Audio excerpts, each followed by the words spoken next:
aula de número 4 sobre o estudo de número 6, que é a revelação especial. E a pastora Sula vai orar para nós possamos estar fazendo esse estudo em nome de Jesus. Amém? Amém. Oremos em nome de Jesus. Pai amado, Pai querido, Senhor, muito obrigada, Pai, por mais um dia, por mais esta aula.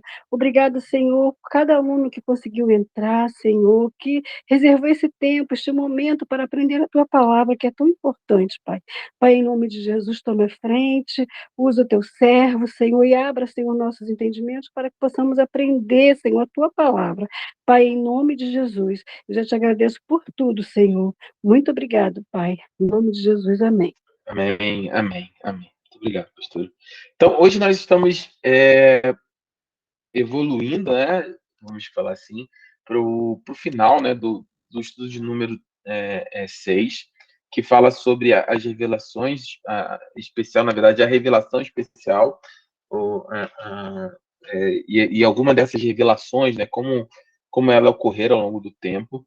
Nós já falamos da maneira de revelações especiais, né, o lançar sortes, Urim Tumim. Na semana passada, nós aprofundamos um pouco mais nessa questão sobre a vida, né, sacerdotal, na semana passada, não, na retrasada, né, semana passada nós tivemos aula, a vida sacerdotal, como ela se desenvolvia, né, ao redor no Antigo Testamento, né? Só para fazer uma recapitulação, a gente falou um pouquinho disso, e eu sempre vou falar sobre... A paz, boa noite. Paz, Sil, tudo bem? Como está? Tudo bem? Paz. Deixa eu abrir a lousa aqui. Eu só vou sempre reforçar esses pontos para a gente continuar a ler. Enquanto isso, podem abrir a apostila, se você estiver com a apostila, para que nós possamos fazer a leitura da onde nós paramos, mas eu queria só fazer essa introdução. Deixa eu colocar aqui. Acho que a minha internet está um pouquinho lenta, que eu hoje estou no hotel aqui em São Paulo. Tá, vamos lá, deixa eu ver se vocês conseguem ver. Compartilhar, deixa eu ver aqui, chamada, transferir para cá. Opa, ver todos, permitir todos. Tá, para todos mais entraram. Transferir chamada para cá, pronto.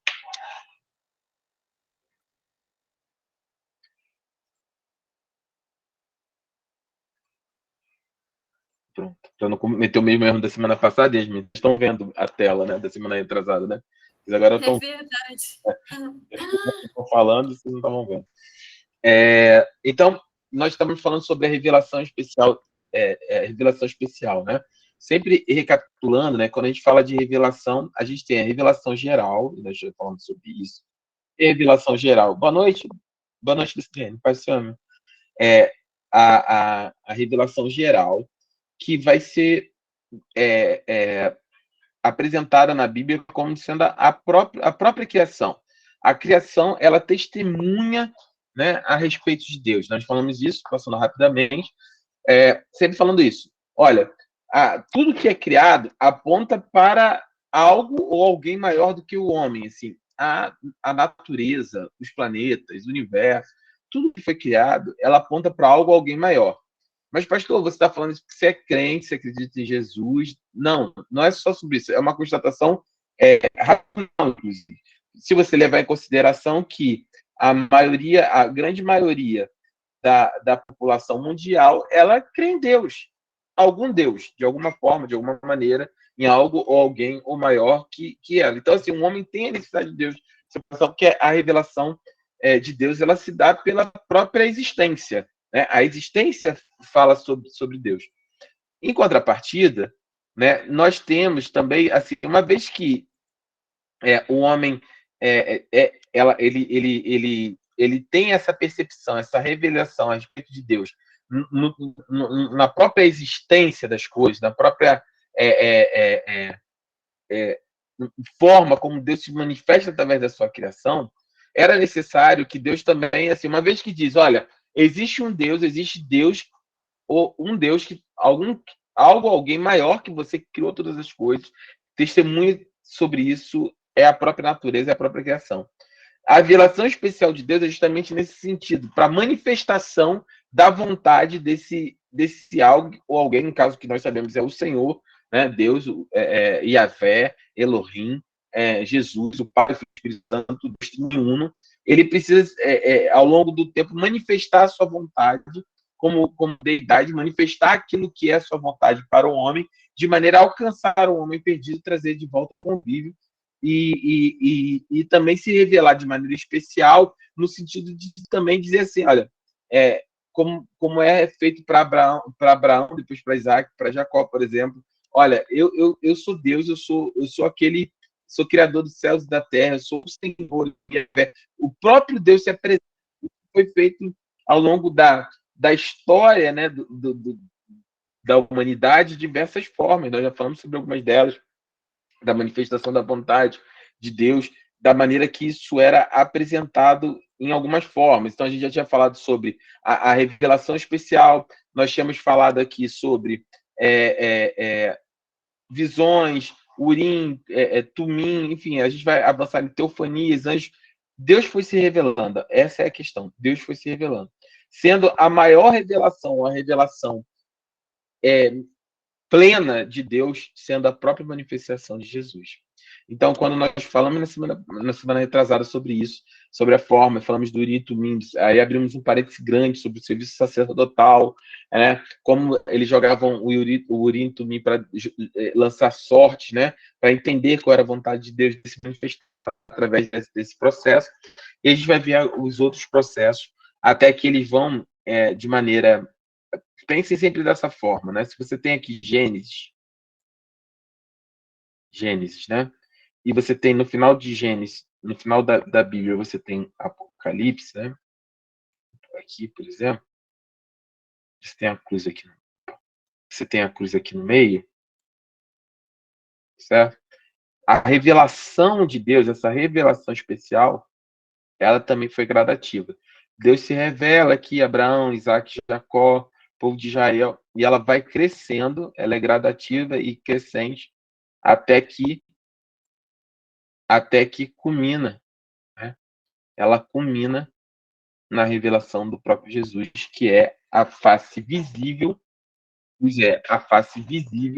do Deus invisível, né? Então, a maior revelação de Deus, a revelação especial de Deus, é a própria vinda do seu filho, é a própria vinda de Deus a viver no nosso meio. Nós vamos falar um pouco disso mais à frente na aula hoje. De maneira que essa revelação ela foi gradativa, né? E a gente falou aqui, por exemplo, sobre a igreja sacerdotal, Urim, o Tumim, o lançamento, e eu quero só ressaltar isso para que a gente tenha isso bastante claro, né? Lembra que eu falei quais são os 5 primeiros livros da nossa Bíblia? Vamos lá. Gênesis. Vou botar acento em nada agora, só escrever errado. Êxodo. Génesis, Éxodo, Levítico, Número, Deuteronômio. Números, Levíticos, Deuteronômio. Certo? Deuteronômio. Legal. Na última aula, nós falamos um pouquinho sobre isso. Como é que vocês podem... Esses 5 livros, eles têm um nome específico. Qual é o nome desses 5 livros? Chama Pentateuco. Isso. Certo? E eles foram escritos por quem? Por Moisés. Moisés. Moisés, eu vou dar uma dica. Começa com Moisés e termina com Zé. Então, todo o tempo durante... Por que eu estou falando isso? Lembra que eu falei que você precisa ler a Bíblia, né? Deixa eu pegar aqui uma imagem, né? A Bíblia com biblioteca. Deixa eu só ver se eu acho essa imagem, só para a gente ter ela aqui mais clara. Só para vocês entenderem... Ah, legal, achei. Deixa eu só copiar ela aqui, peraí, rapidinho. E eu já colo aqui que eu já vou colar aqui na nossa dieta. Pronto, colar aqui. Tá carregando. Então, eu tinha falado, e a gente precisa entender a Bíblia, né? A Bíblia significa uma pequena biblioteca, né? Por quê? Porque a Bíblia, ela é um resumo, não, perdão, ela é compilação de diversos livros. Então, você tem aqui o Pentateuco, você tem aqui os livros históricos, os proféticos, os profetas maiores, os profetas menores. Essa imagem aqui está bem ruimzinha, né? Então, você tem, deixa eu pegar a imagem maior, você tem nesse aspecto a Bíblia como um grande compilado, a palavra talvez melhor seria essa, um grande compilado dos livros que foram inspirados por Deus através da sua revelação, através do Espírito Santo, ao longo da história da humanidade, obviamente, da história bíblica. Nesse sentido, né, o que nós temos que entender. Deixa eu ver se eu só consigo uma imagem aqui bem maior do que eu estou conseguindo. Acho que aqui está bem melhor. Que a gente precisa entender, e o que nós temos falado, a palavra de Deus é a sua revelação especial. O ápice dela é Jesus Cristo e a sua palavra, né? Então, nós temos aqui, por exemplo, esse aqui é, por exemplo, a divisão dos livros. Aqui está mais claro. Então, você tem lá os primeiros 5 livros: Gênesis, Número, Levítico, Deuteronômio. Josué, Juízes, você tem lá os livros proféticos ou históricos aqui, né? Aí tem profetas maiores, menores. Você tem a divisão de históricos com profético, né? Na verdade, você tem ali até crônicas. Você tem os livros históricos, e dali para frente você tem os profetas maiores, profetas menores, né? Que estão aqui embaixo, tá vendo? Perdão. Os livros proféticos de Isaías, perdão, até Malaquias, e os livros históricos de Josué, aqui está Macabeus. Essa imagem aqui eu vou até deletar, porque ela está da Bíblia Católica. Mas, em resumo, o que a gente entender é a Bíblia como essa estrutura desse compêndio. Por quê? Ela é a revelação de Deus. O que nós devemos ter em mente é a palavra de Deus é a própria revelação de Deus, porque Deus se manifesta e fala através da sua palavra. Lembra de 1 João, que diz o Evangelho de João, né, no seu capítulo 1. No princípio era o verbo, e o verbo se fez carne. Então, o verbo é a palavra. No princípio era o logos. No original é logos, é a palavra. No princípio era o logos. E o logos se fez carne. A manifestação da palavra é a própria manifestação do próprio Deus, da forma como ele se manifesta nas nossas vidas.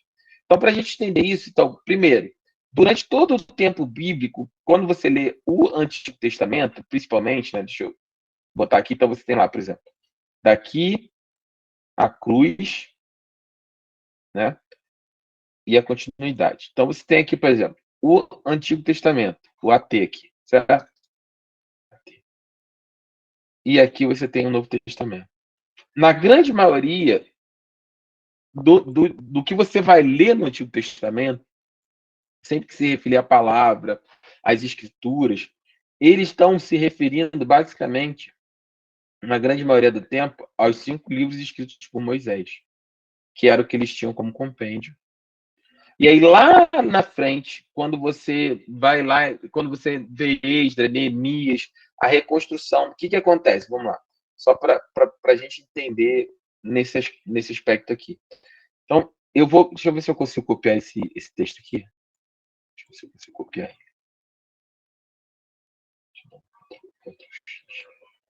Não vou conseguir copiar.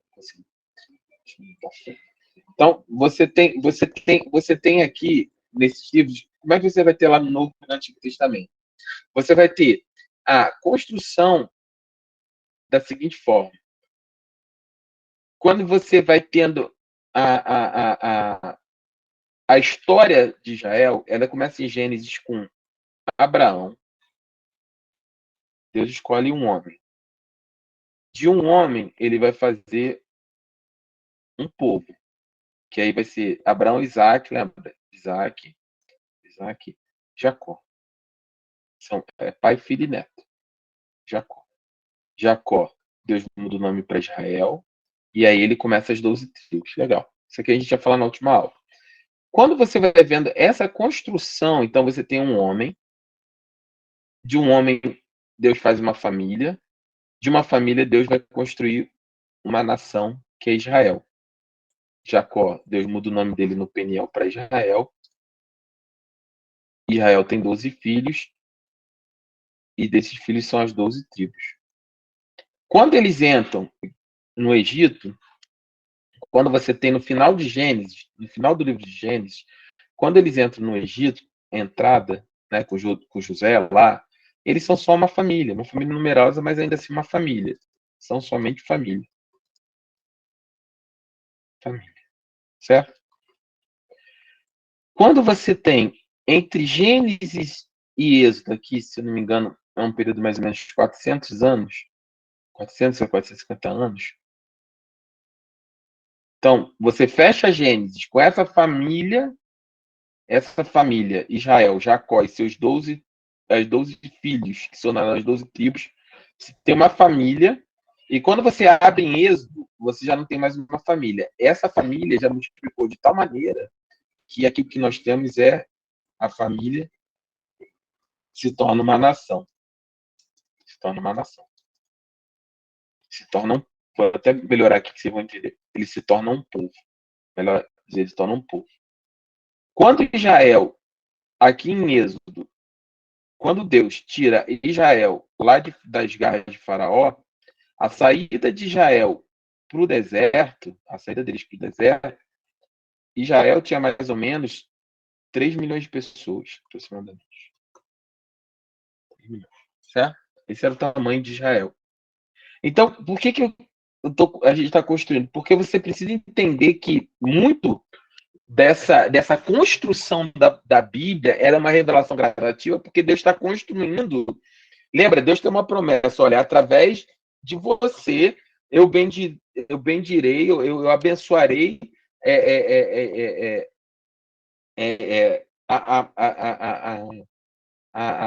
as nações. Através de Abraão, Deus faz uma promessa: você será grande e numeroso. Eu farei a sua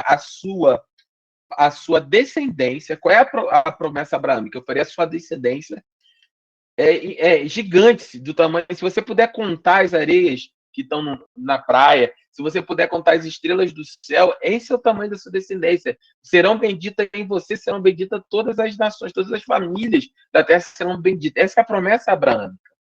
E Deus, o que vocês precisam entender é que Deus promete e Deus cumpre. Então, a Bíblia, ela é uma revelação do próprio Deus, do cumprimento da sua promessa, que é a execução, através dessa família, de alcançar ao homem perdido.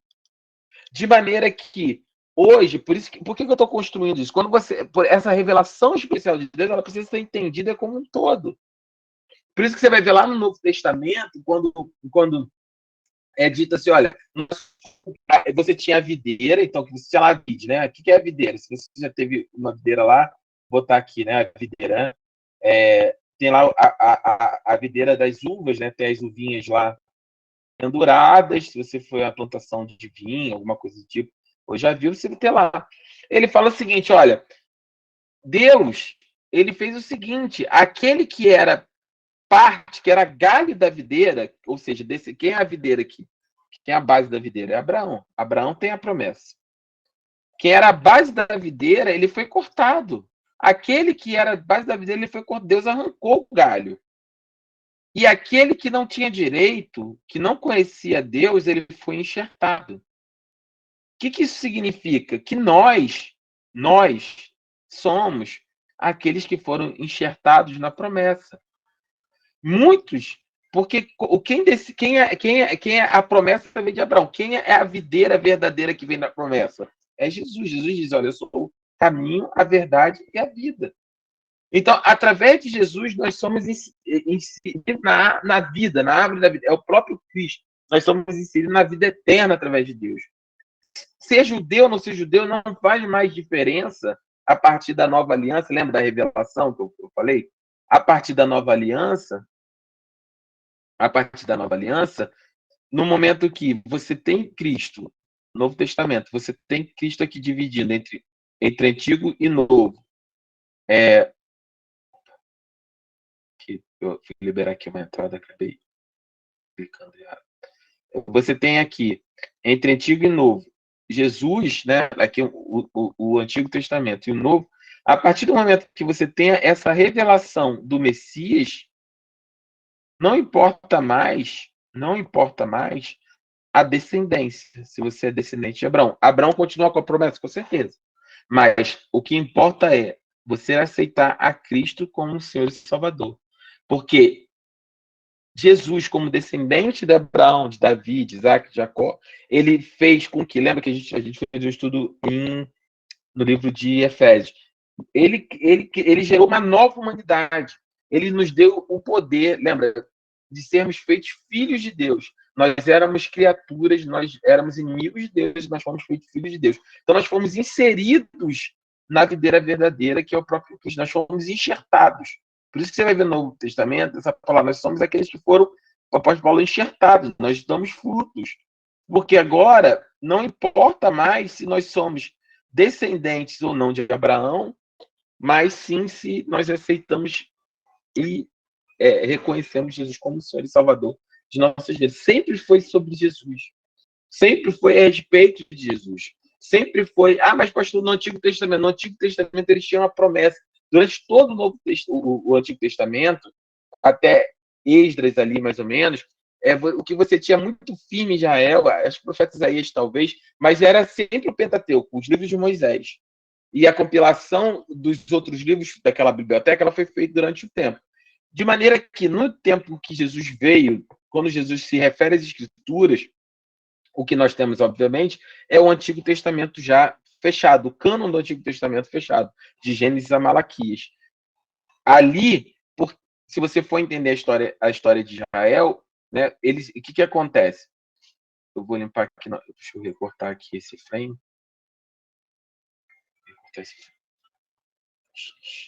Recortar esse frame. E colocar aqui de novo. Ali na história de Israel, o que nós vamos... Aqui na história de Israel, o que nós vamos entender é o seguinte, né? Você tem de Gênesis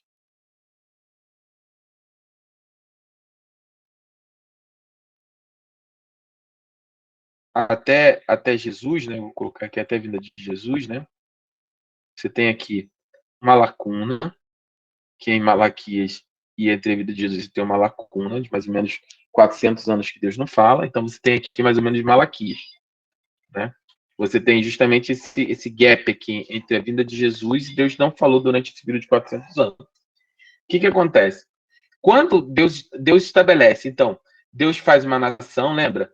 Nação, família, sai do Egito mais ou menos 3 milhões de anos, sai um povo. Então, daqui para cá, você já tem um povo. Aqui você tem uma família. Aqui um povo. Em Êxodo, você já tem um povo. Só que Deus precisa transformar esse povo numa nação. Porque o que caracteriza uma nação? Língua, costumes, tá até melhor, governo e território. Concorda? Por que nós somos brasileiros? Que nos caracteriza como brasileiros? Território, debaixo de uma mesma república federativa e falamos a mesma língua, certo? Assim, teoricamente, uma nação ela é constituída basicamente dessa estrutura. Nós temos divergências culturais ou diferenças culturais ao longo da nossa estrutura aqui no Brasil, mas todos falamos português, todos estamos debaixo da República Federativa do Brasil e todos nascemos em território nacional. Concordam comigo? Isso é claro para vocês? Então, Deus agora vai estabelecer essa nação, né? Deus vai estabelecer esse processo. Aonde? Nessa caminhada de saída de Êxodo até Deuteronômio, porque o livro depois aqui já é Josué, certo? Então, aqui, só para que você entenda a revelação crescente. Então, o que acontece?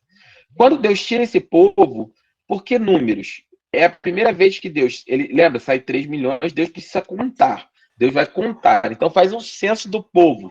Há uma contagem do povo. Quais são os homens habilitados para a guerra?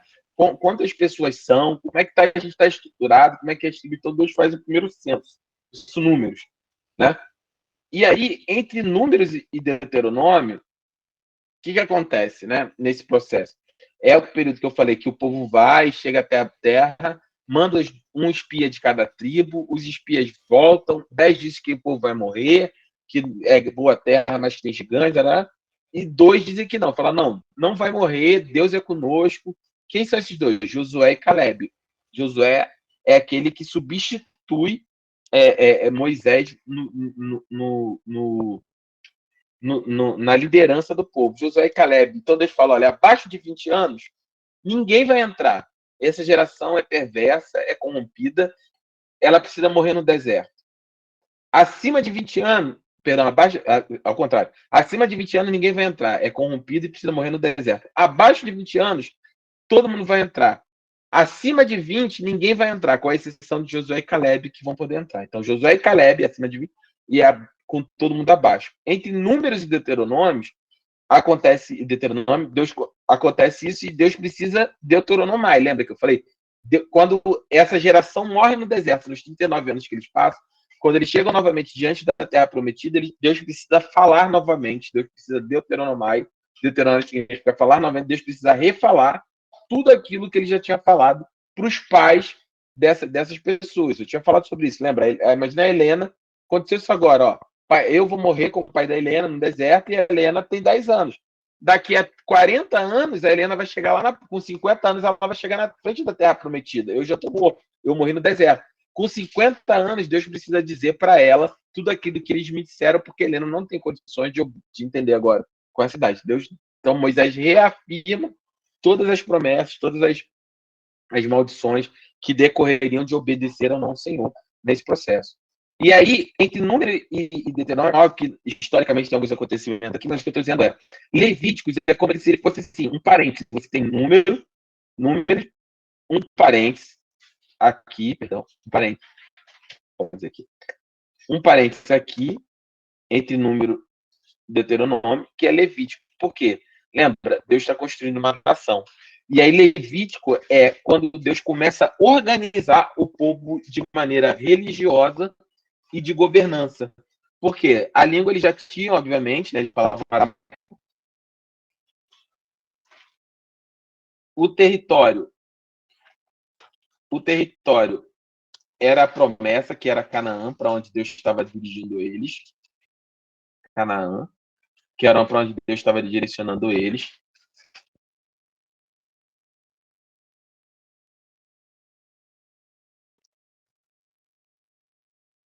Certo? E aí a minha pergunta é, e o governo? Como é que era o governo? Vocês querem escutar? Querem falar?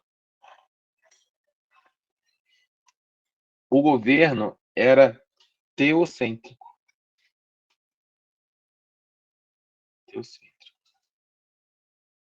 Ele estava assim como nós temos um regime presidencialista, por exemplo, onde o presidente ele governa a nação, para o povo de Israel, quem governava a nação de Israel era o próprio Deus.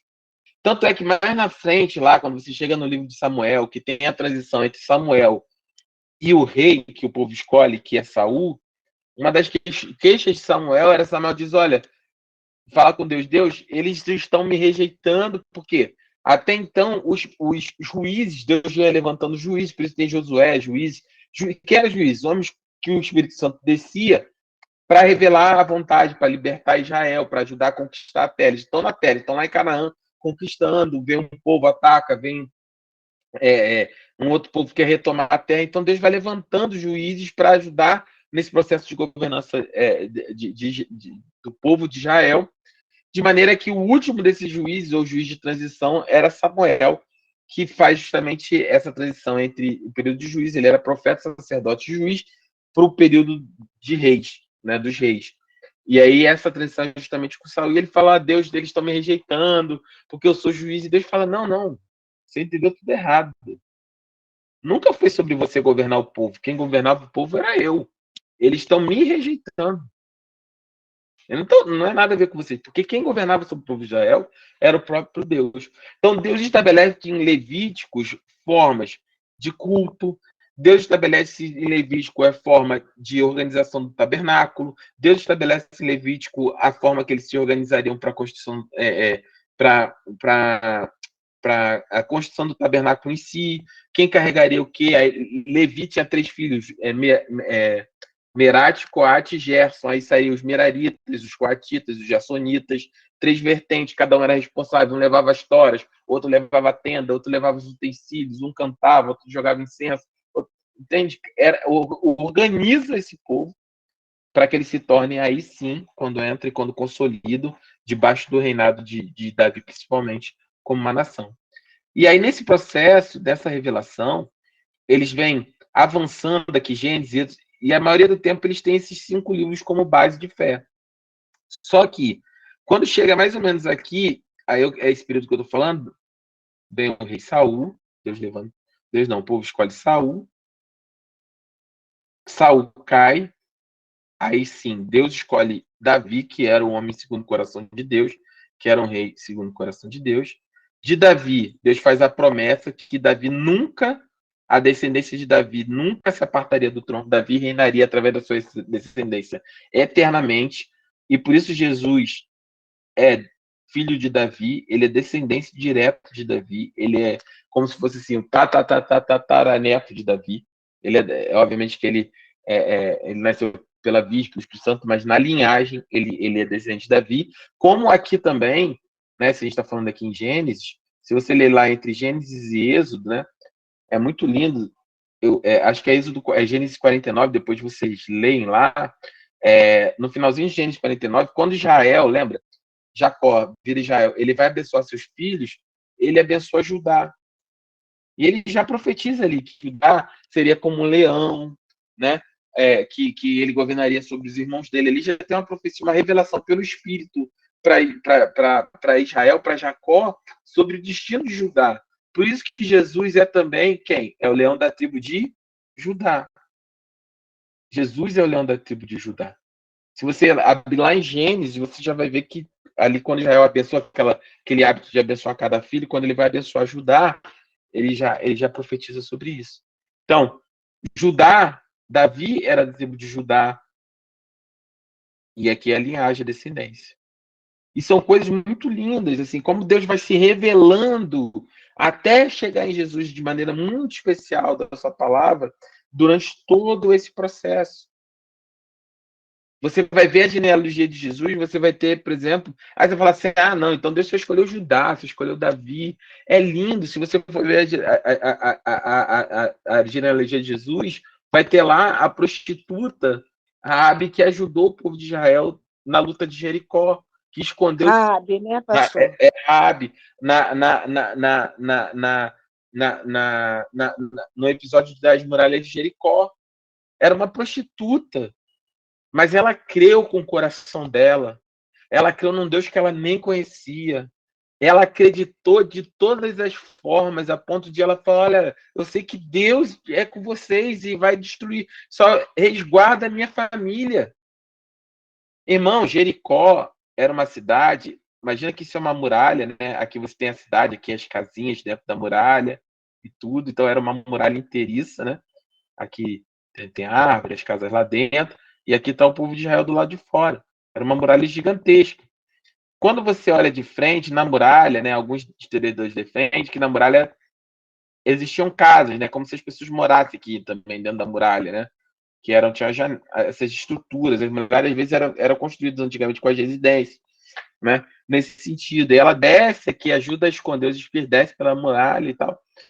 E quando o povo grita, né, que as 7 voltas em torno de Jericó, quando o povo abre e grita, a Bíblia fala que a muralha ela cai inteiriça. Cai assim, ela é simplesmente ela cai em ruínas, ela fica em ruínas diante do povo de Israel, de maneira que ninguém precisa nem se desviar. Se você estava aqui, você não precisa dar a volta para entrar, você podia entrar reto porque ela caiu inteira. O povo, essa muralha aqui, ela ruiu aqui no chão. Ó. Se você estava aqui, ó, esperando, você gritou, a muralha caiu, você passou exatamente aqui, você não precisou nem se desviar. Se estava, por exemplo, eu e Antônio um do lado do outro, eu não precisava nem empurrar Antônio, a gente entrou reto. Tanto foi o poder de Deus, mas Deus poupou justamente a casa, o local onde Raabe estava. E aquela prostituta, ela foi marcada para a eternidade na genealogia de Jesus, Então, a Bíblia ela é muito linda, a forma como ela vai se estruturando. A Bíblia é a palavra de Deus. Ela é espiritual, porque ela foi inspirada pelo Espírito de Deus, mas ela não é algo indecifrado, ela não é mística a ponto de ser um codex que ninguém pode decifrar. Ela é uma revelação gradativa, sistemática, constante, até Jesus. Tudo aponta para Jesus, até a vinda dele, e depois é tudo sobre ele do Novo Testamento para frente. Então, o Antigo Testamento aponta para Jesus e o Novo Testamento também aponta para a obra de Jesus nesse aspecto.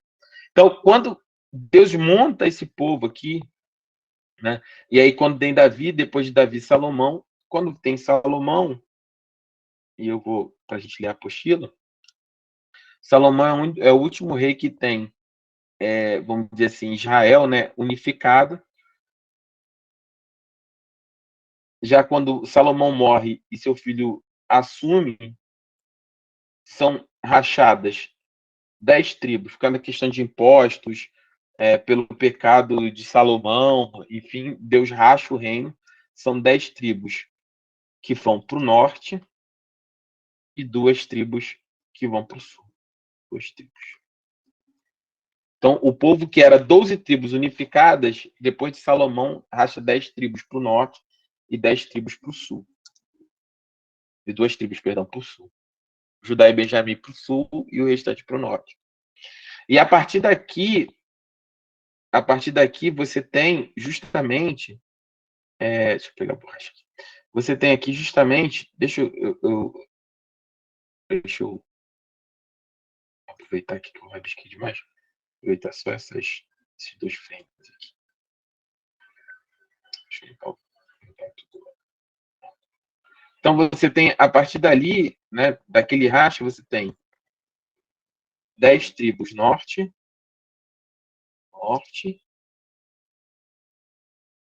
e 2 tribos sul.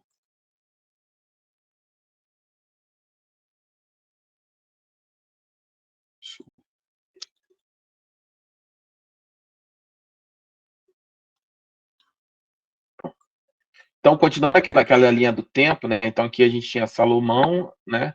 Salomão aqui ele morre e a linha do tempo continua. Só que a partir da queda de Salomão, o que acontece? Da morte de Salomão e do rastro das tribos, a linha do tempo se divide. Você tem a linha do tempo da tribo do norte e a linha do tempo da tribo do sul. Lembrando que a gente está falando aqui antes de Cristo, né? Lembra, nas aulas de história a gente vê isso.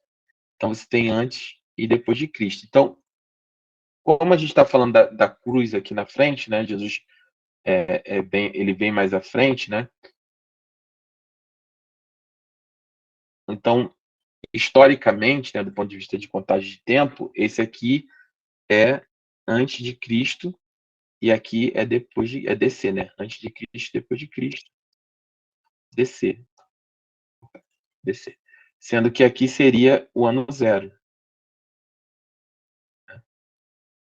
Ano 0. Seria 0 ano. 0 ano. Então, por que eu estou falando isso? Porque tudo que é contado daqui para trás, que eu estou falando do Antigo Testamento, tudo que é daqui para trás, ele é negativo. Então, aqui é ano 100 antes de Cristo, 200 anos de Cristo, 300 antes de Cristo, entende? 400 é para trás é decrescente, para frente é crescente. Então, aqui tem o ano 100 depois de Cristo, o ano 2023 depois de Cristo, então para frente é decrescente. Por que eu estou falando isso? Quando essa tribo cai, e eu vou chegar na parte da revelação, essa tribo do norte, ela é a primeira a cair. Ela cai para a Síria, mais ou menos 700 a.C. Cai para o Recherche. Tá? E essa tribo aqui, ela leva um pouquinho, essas 2 tribos aqui, que é Israel, ela demora um pouquinho mais para cair, e ela cai aqui para para Babilônia. Ela cai para Babilônia, ela cai para Nabucodonosor. Aí quem é fã de Matrix vai entender, né? O contexto lá do filme Matrix, da nave. Momento nerd, né? Mas essa é a história e cai mais ou menos 500 antes de Cristo. Então, mais ou menos com a diferença, um pouquinho mais, um pouquinho menos, uma diferença de 200 anos, uma tribo cai para outra.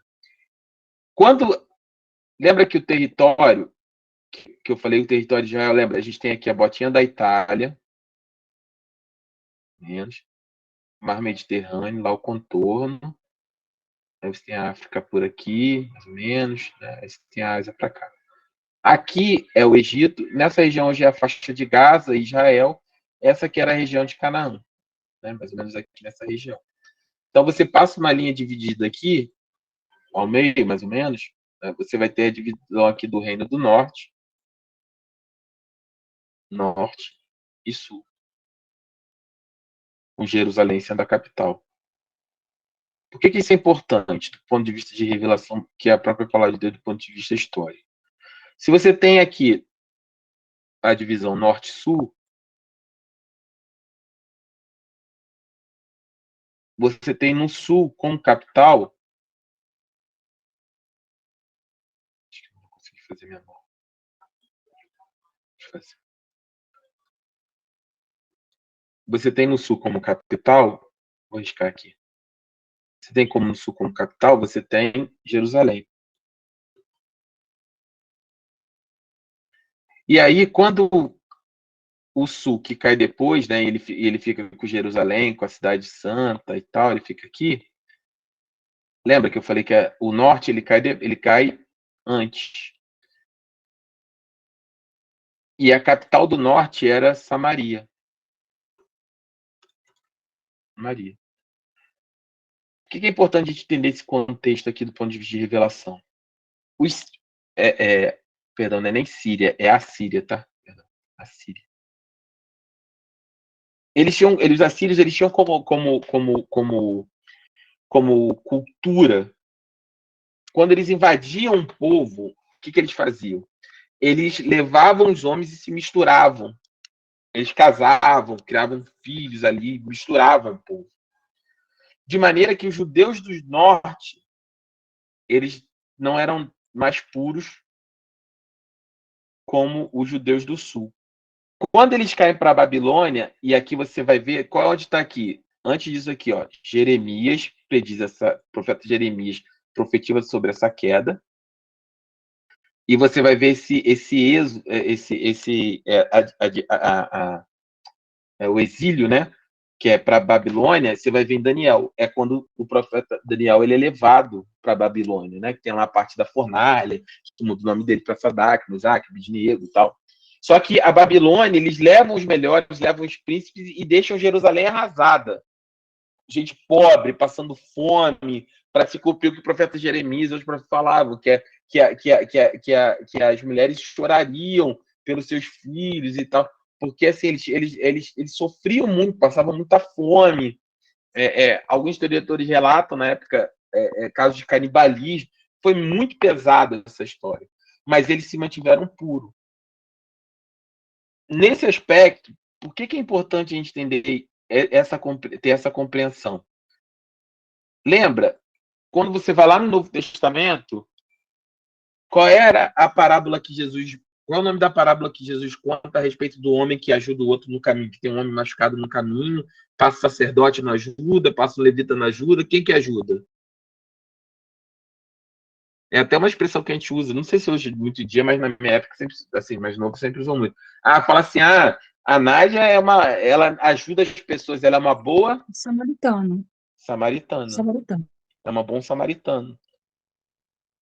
O samaritano, na parábola de Jesus, ele ajuda o homem ferido. Só que o bom samaritano não era algo que condizia para a realidade dos judeus daquela época. Jesus estava confrontando eles. Porque bons samaritanos não eram palavras que andavam juntas, porque os samaritanos, eles eram povo que estava em Samaria, eles eram aqueles que tinham sido misturados. Eles eram aqueles que o seu sangue tinha sido diluído. Não eram dignos mais. Havia Gentios essa- também, pastor? Não, os gentios são todos aqueles que não têm descendência judaica. Romanos, espanhóis, Ok, alemães, ok. os samaritanos são judeus misturados, impuros, nesse aspecto, né? São judeus que casaram com assírios, com outros povos, entende? Se misturaram. Não tem mais a descendência pura de Israel. Então, Israel já não aceitava mais. E aí você vai ver de diversas formas. Jesus encontra quem no poço? Ele fala com a mulher. Samaritana. A mulher confronta Jesus e fala assim: quando Jesus começa a falar sobre os maridos dela, que ela tinha 5 maridos, que ela estava agora na era dela, Jesus expõe a alma dela. Ela confronta Jesus tenta confrontar Jesus com uma questão religiosa. Ele fala: olha, vocês dizem que o monte certo para ajudar, para adorar é lá. E nosso pai Abraão nos deu aqui o monte aqui. Onde que a gente tem que adorar? Em Jerusalém ou no monte que o pai Abraão nos deu? E Jesus fala, vai chegar um tempo que nem aqui, nem nesse monte, nem em lugar nenhum. Que Deus está procurando pessoas que o adorem em espírito e em verdade. Jesus veio para quebrar esses paradigmas. Jesus veio para alcançar todas as pessoas. Se esse conhecimento da palavra, ele mostra para nós como a Bíblia ela é poderosa. Ela não é desconexa. É isso que eu estou tentando passar com a revelação especial. A Bíblia não é desconexa.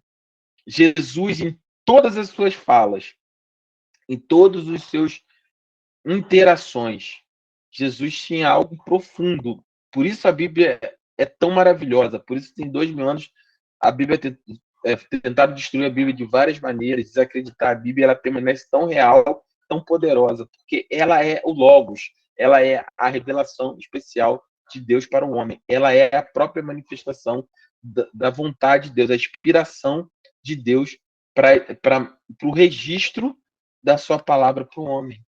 Então, ela vem de maneira gradativa sendo revelada ao homem ao longo do tempo. Então, quando você vê aqui, aí eu vou chegar nessa questão. Quando você vê aqui, Babilônia caiu, Daniel cai. E aí você vai ver lá em Êxodo e Neemias, já é o retorno do exílio. Reconstrução de Jerusalém, reconstrução do templo, até a vinda de Jesus aqui, ó. Que já não é nem esse tempo de reconstrução de Êxodo e Neemias, que ele cai antes de Jesus, depois reconstrói no terceiro templo, sobre o fundamento. Mas, e qual é o grande... Por que eu estou chegando aqui? Se você ler Esdras e Neemias, que é eles retornando para a reconstrução de Jerusalém, você vai ver que o povo ele tem um grande avivamento. E esse grande avivamento, vou abrir um parênteses grande, não que essas coisas não sejam importantíssimas. Prestem atenção no que eu não vou dizer agora para não ter nenhuma dúvida. O grande avivamento não vem de jejuar somente. O grande avivamento que a Bíblia diz não vem de estarem num templo. O grande avivamento não vem de estarem no monte. O grande avivamento que Esdras e Neemias eles registram, né, na sua palavra, na palavra do Senhor, vem quando o povo eles resgatam os escritos dos profetas, resgatam a palavra que eles tinham se perdido, eles tinham sido levados para a Babilônia. Muita gente nunca tinha ouvido as promessas, muita gente nunca tinha ouvido as promessas de Deus, muita gente não conhecia Deus, não sabia o que Deus tinha para eles. E quando eles resgatam isso e começam a ler, eles só leem a palavra. E a Bíblia diz que o povo se constrange, que há um quebrantamento tão poderoso no coração, que eles começam a chorar, que eles começam a se humilhar na presença de Deus, e o júbilo, a presença do Senhor é tão forte que o júbilo deles era ouvido em outros lugares, em outras cidades. O verdadeiro avivamento na vida do crente, ele vem através da palavra do Senhor. Você pode jejue, ore, louve, cante, cultue, mas nada, absolutamente nada disso vai fazer diferença na sua vida se seu coração, a sua mente não estiverem tomados pela palavra de Deus. A palavra de Deus, ela não é acessória. Ela não é algo... se eu jejuo e se eu oro, eu leio ou não... Não. A palavra de Deus é o centro de tudo. Tudo o resto são acessórios. Você não pode jejuar e orar e não ler a palavra. Não é opcional, não é uma coisa... Você tem que ler, obviamente, mais uma vez, abrindo parênteses, tem que jejuar, tem que orar, tem que tudo.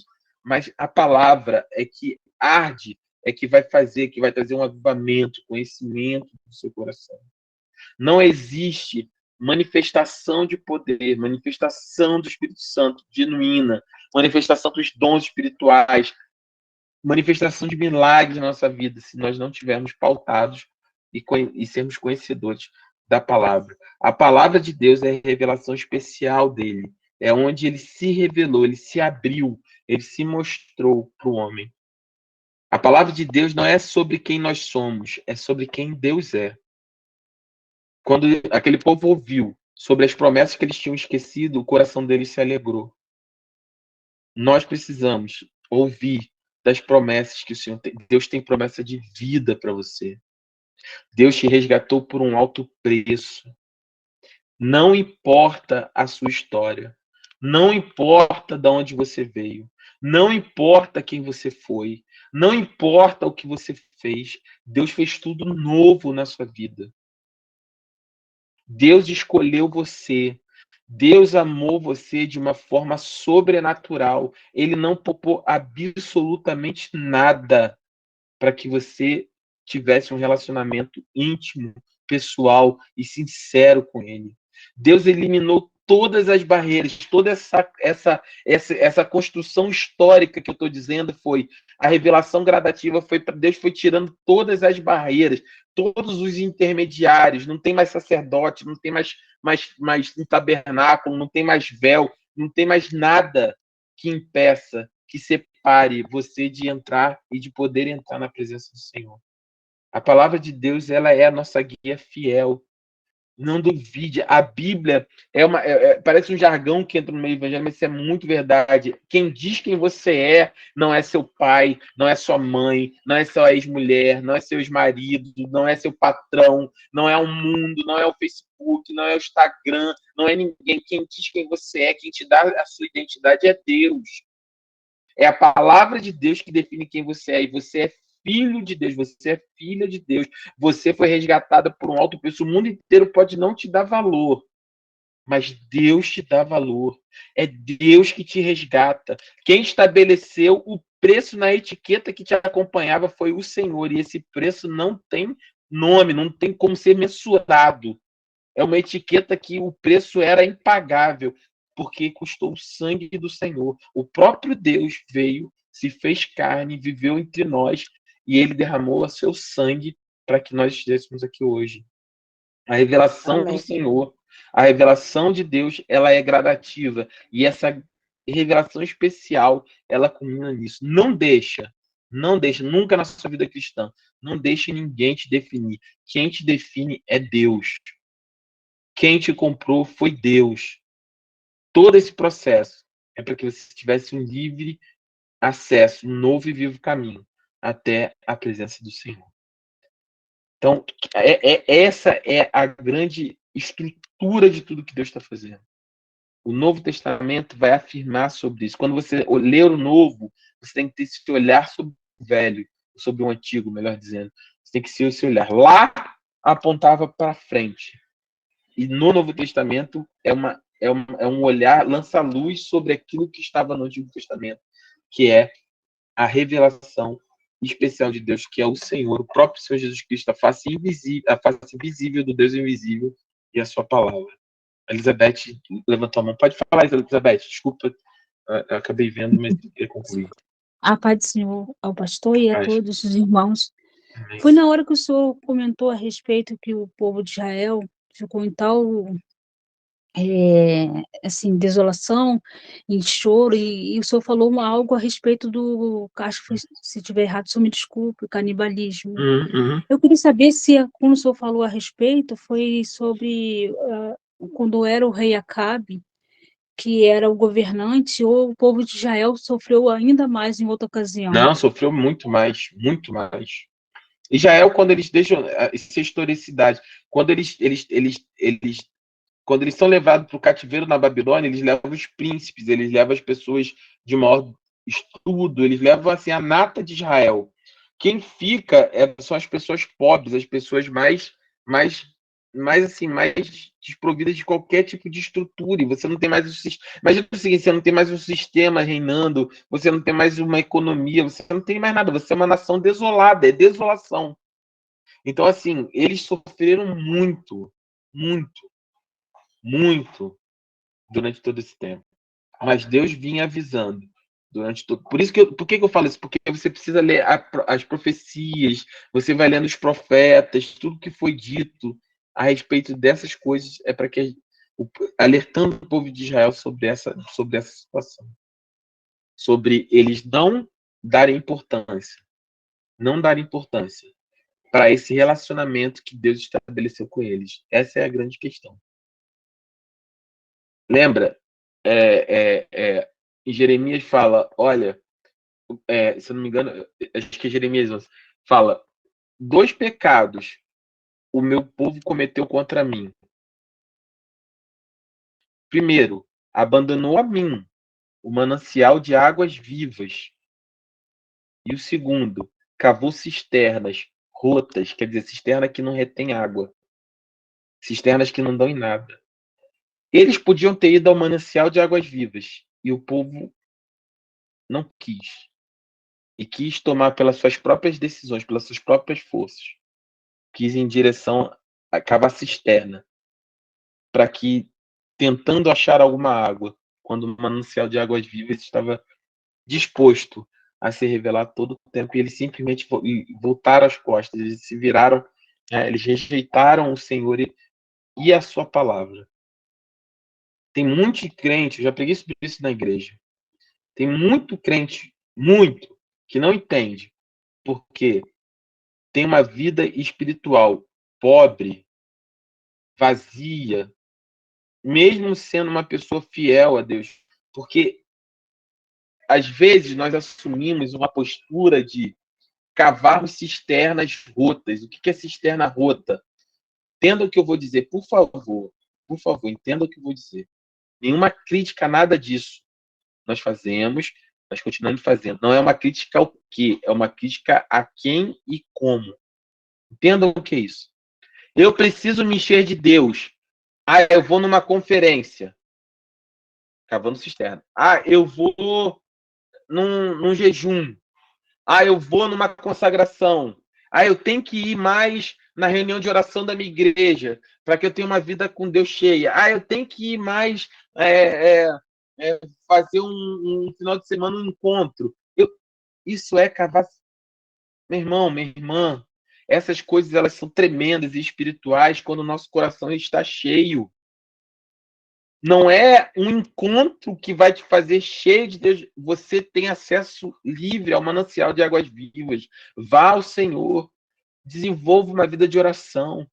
Leia a palavra de Deus. A Bíblia diz que a fé vem pelo ouvir a palavra de Deus. Você precisa gerar fé. Ouça a palavra, medite na palavra de noite. Lembra de Josué? Josué, não se aparte, medita nessas palavras. Deus, quando falou para Josué, você vai lá, eu vou te dar a sua promessa, você vai lá invadir a terra. Deus não falou para Josué, olha, treina a espada, treina a guerra, faz. Não, Deus falou para ele, não mandou pegar em arma, não mandou fazer nada. Deus mandou para ele, medita. Você quer a promessa? Você quer aquilo que eu tenho para você? Você quer aquilo que eu te dei? Você quer tudo aquilo? Medita na minha palavra dia e noite. Aí você vai ter a vitória. Mas, pastor, assim, o que parece que hoje em dia as pessoas estão procurando mesmo só a bênção, não o abençoador. É muito difícil aqui no Brasil dizer que não conhece a Jesus. Mas as pessoas, assim, pelo menos no meu convívio, assim, não estou falando da minha igreja, nada disso, não. Pessoas que se conhecem, que tem algum parente que seja cristão, que fala da palavra de Deus. Recentemente, uma pessoa falou comigo assim, eu sinto quando o Senhor me chama para ir. Aí eu vou na igreja. Aí depois disso parece que é como se fosse mesmo só para ouvir, mas é só de momento, Uhum. uma sensação só momentânea. Parece que vai se enchendo, aí depois sai, faz o que tem que fazer, depois sente que tem vontade de novo de ir. Não é parece que Mas não se penetra nada, entendeu? isso é um Não estuda a processo. raiz. Isso é um processo. Tem que orar para essa pessoa. Isso é um processo. Tem pessoas que levam alguns anos, tem pessoas que se convertem na mesma hora. Isso é um processo, assim, isso é de cada um, né? Eu penso assim, nós devemos ter uma autocrítica enquanto igreja, não quanto a nossa igreja, a igreja de maneira geral, da forma como nós expomos o evangelho, né? O evangelho não tem sido, na minha opinião, exposto de maneira clara, né? O nome de Deus, ele é blasfemado pelo seu próprio povo. O que eu estou dizendo nós temos uma cultura hoje na igreja, de maneira geral, que se a igreja não atende às suas vontades, aos seus desejos, a igreja não serve, ela não se aplica. A verdade é que nós não podemos aceitar no meio da igreja o pecado, nós não podemos aceitar o erro, nós não podemos aceitar o desvio de caráter. Tem um monte de gente que é crente de oração e não sabe tratar os filhos, não sabe lidar com a família, não sabe se relacionar com o vizinho. Ah, mas é uma bênção, roda no poder, fala 7 línguas diferentes. E daí? E daí? A palavra de Deus diz que a gente conhece uma árvore pelos seus frutos. Eu já falei isso, não é pela sua aparência. Sabedoria, né, pastor? O fruto Eu do acho Espírito, que lembra disso, Gálatas exemplo, 5 o fruto do Espírito é mansidão, longanimidade, benignidade, domínio próprio. Verdade. Árvore se conhece pelo fruto, não pela aparência. E nós precisamos, a revelação de Deus era muito clara, e é a palavra de Deus. Corinho de fogo é bom, louvor é bom, oração é bom, tudo é muito bom. Mas nós precisamos, efetivamente, encher a nossa casa, o nosso coração, com a palavra do Senhor. A missionária Leandra, Pai do Senhor, tudo bem? É a missionária Leandra, né? A paz do Senhor, pastor. Deixa eu falar uma coisa aqui, deixa eu abrir um parêntesão. Que palavra domingo, hein, meu irmão? Meu Deus do céu, quebrou tudo. Glória a Deus pela sua vida. Glória a Deus pela sua vida. Você foi muito usado. Jesus te abençoe, tá? Foi uma bênção. Então, pastor, você tocou aí no estudo sobre a questão do avivamento, né? E isso é muito fundamental hoje nos nossos dias, né? Porque avivamento, na verdade, ele é mudança de caráter, né? Aquela famosa metanoia, né? Mudança de vida. E quando você vai ver Abacuque, no capítulo 3, ele fazendo a oração e ele pedindo o avivamento, ele vai falar que o avivamento ele vem através da palavra de Deus.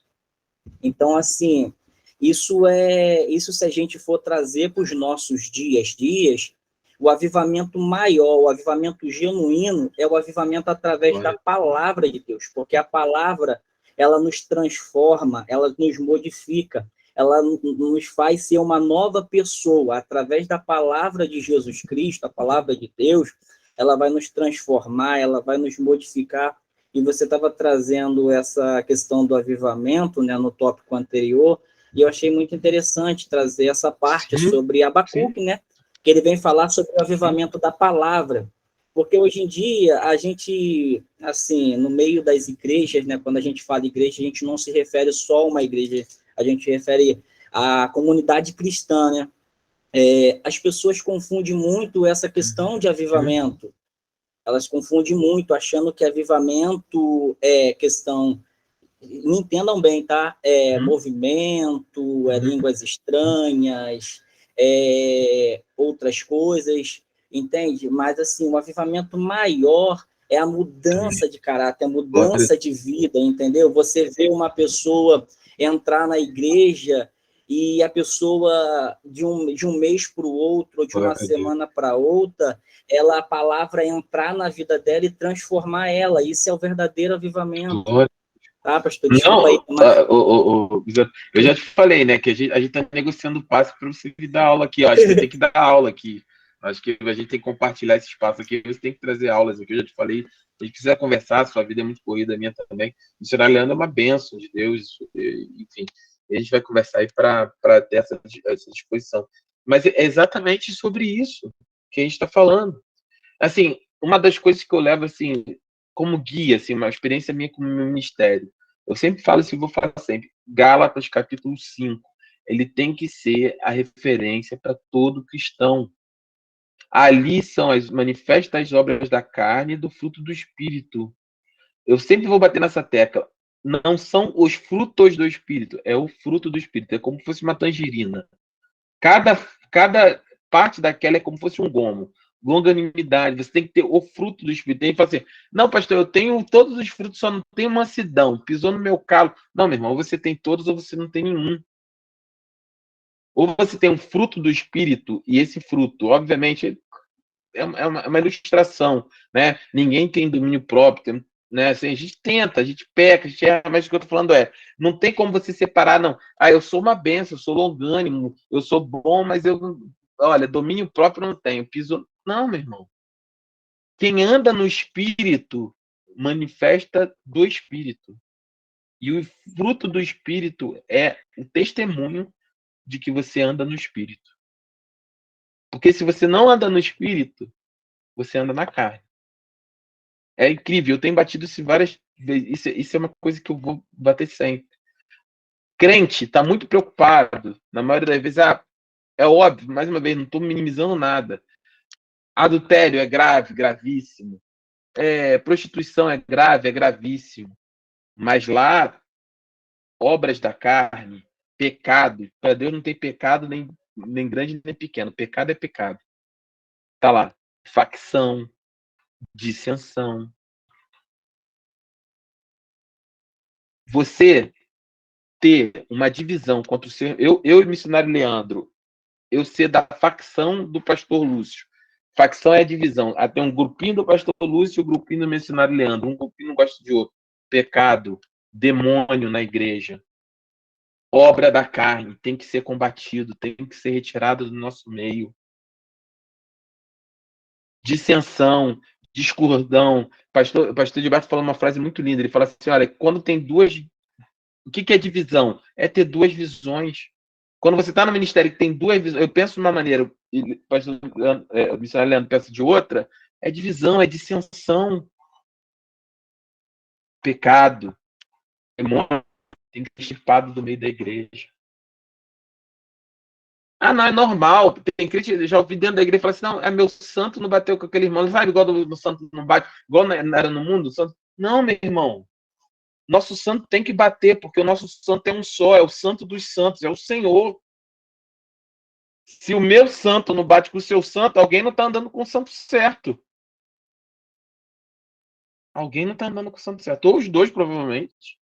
Um dos dois. Porque o santo na igreja é um só, é o Senhor, é o santo. A gente tem que andar em koinonia, em comunhão. Divisão na igreja, disputa, briga, fofoca. É tão grave quanto adultério, prostituição, pecados sexuais. É tão grave quanto. Só que a gente olha para um lado, gosto de falar, Breno, a gente olha para a trave e esquece, olha para o cisco no olho do irmão e esquece a trave que está no nosso. O missionário Leandro foi certeiro. Não existe avivamento sem a palavra de Deus. E a palavra de Deus, ela confronta o pecado, ela exige, não é que ela orienta, ela não sugere, ela exige mudança de caráter. Não tem como o Lúcio do ano passado ser o mesmo Lúcio desse ano, que não vai ser o mesmo Lúcio do ano que vem. Andar com Deus implica em mudança de caráter, metanoia, mudança de entendimento. E o avivamento vem através da palavra. E a palavra de Deus é a revelação especial de Deus. Jesus Cristo é o auge dessa revelação. E a manifestação dessa revelação está no Senhor, na palavra do Senhor. Nós precisamos ser fiéis à palavra. Fiéis à palavra. Ler, pregar, meditar. E Deus vai fazer maravilhas na nossa vida. Em nome de Jesus. Amém? Já passamos um pouquinho do horário. Missionário Leandro, fica à vontade, pastora Sula, uma Elizabeth, fica à vontade aí de falarem. Nádia sempre gosta de falar também, a opinião, fica à vontade. Não, eu só quero agradecer. Amém. Agradecer, porque eu conheci algumas igrejas, né, pastor? Eu não gostaria de Sim, mencionar nomes, e eu acho que cada um tem o seu mérito através de Jesus, mas é sempre gratificante, é sempre enriquecedor para a gente, né? Que é filho ouvir, e muitas coisas que eu realmente tinha no meu coração essas coisas estão sendo ratificadas, amém, entendeu? amém, Muito bom. Muito amém. obrigada, pastor Não, Leandro, pastor Lúcio, amém, que dá uma aula, assim, um banho, e muita gente amém. aí que eu conheci na minha vida, que idade não tem nada a ver, é a dedicação, é realmente você estar aberto para Jesus. Enfim, é isso aí. Amém, amém. Senhora Leandro, quer falar algo? Fica à vontade, meu irmão. Abre o microfone. Elizabeth, fica à vontade também. Pastor, sim, depois do pastor. eu quero agradecer aí, Desculpa. entendeu?